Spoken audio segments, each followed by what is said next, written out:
Hey, what's going on, guys? So, Borderlands 4 just got a pretty huge update, and this one feels like the game is finally pushing hard into that endgame space people have been asking for. The big stuff here is that the update adds a paid DLC story chunk with Bounty Pack 3. It drops a free endgame raid called Takedown at Hadron Abyss for everybody, and it also brings cross-platform saves so you can keep your progress moving between the platforms where you own the game. Gearbox also laid out the next stretch of content on the roadmap. So this is not just one random content drop, it is very much part of a bigger rollout. The cool part is that the free raid is not some tiny bonus on the side either, because it is being positioned as one of the hardest things in the game right now, with a brand new area, a full combat gauntlet, and a final fight against the Child of Terramorphous. And I think that is where the update starts to get really interesting, because the raid itself sounds like classic Borderlands endgame in the best way. You're not just loading into a boss room and calling it a day. You are pushing through Hadron Abyss, which is this fully submerged lab facility that is falling apart around you. And the whole thing is built around surviving a long stretch of enemy waves, making it through a mid-boss, and then dealing with the final showdown at the end. Gearbox even says the area is packed with mutated horrors, aquatic predators, and failed experiments, which is exactly the kind of weird, gross Borderlands energy that makes these activities memorable. On top of that, they made it clear this is not meant to be a quick farm.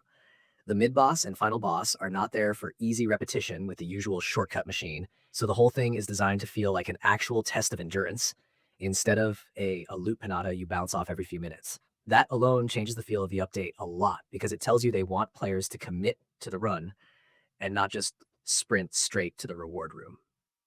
The other thing that really stands out in the patch notes is the way difficulty works inside the takedown. Instead of just turning the numbers up and calling it harder, the raid has its own mayhem challenge system that scales enemy health and attack strength, and higher tiers only unlock if you clear the earlier ones fast enough. So there is this built-in skill check where the game is basically saying, all right, prove you can handle one level before I let you cook on the next. The timer also starts the moment you walk in, not when a boss appears, which means the whole run matters, not just the last fight. And if that was not enough, there is hardcore mode too, which adds enemy traits and gives the entire group only one life for the full run. In co-op, if one person goes down, everybody restarts.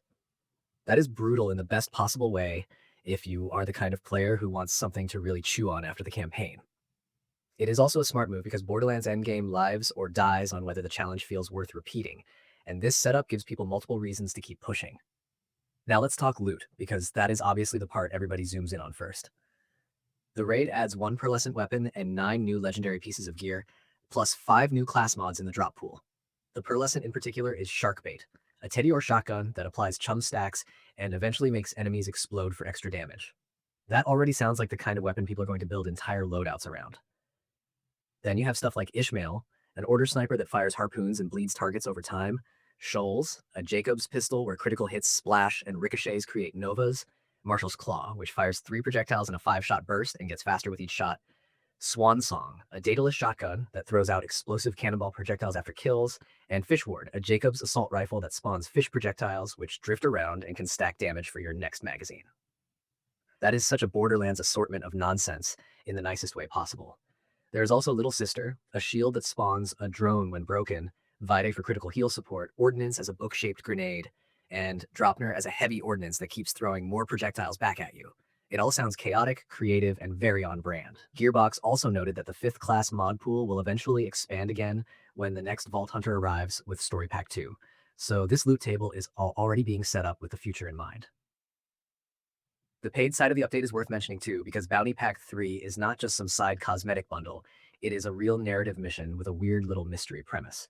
The setup here is Zane hunting down whoever deleted his digiclone backup, which is such a Borderlands sentence that I almost do not need to add anything else. You are jumping into a neon noir arcade world, working through repeatable mission content, dealing with new enemies, and chasing a new boss, plus 2 mini-bosses. The official page says the mission is set in a digital realm and features glitched enemies that swap places mid-fight, which sounds like it should be a nice change of pace from the more open combat of the raid. And for the people who like keeping track of the bigger picture, the roadmap also lays out the next few pieces of content after this, including Bounty Pack 4 and more paid content in early September, along with the introduction of Loveless the Hacker as the next Vault Hunter. So this update is not just a one-off content dump. It feels like the game is settling into its post-launch rhythm, where free endgame challenges and paid story content are both moving forward at the same time. And then there is cross-platform saves, which is the quieter feature here, but Probably one of the most useful for a lot of people. If you bounce between systems or have more than one place where you play, being able to carry your saves over through Shift is huge. That kind of quality of life addition does not always get the same spotlight as a new raid or a new boss, but it matters because it removes friction. It means your time investment actually follows you around. And for a game built around grinding builds, trying out gear, and chasing better rolls, that is a very good thing. When you put that next to the raid, the new loot, the challenge tiers, and the new story content, the whole update starts to look less like a random patch and more like Gearbox laying down the foundation for the game's long-term loop. It is the kind of update that gives both casual players and endgame regulars something to look at, even if they are coming to it for completely different reasons. Some people are going to care most about the raid, some are going to jump straight to the new guns, and some are just going to be relieved that their save can finally follow them around. Either way, this patch gives the game a much stronger sense of momentum than before.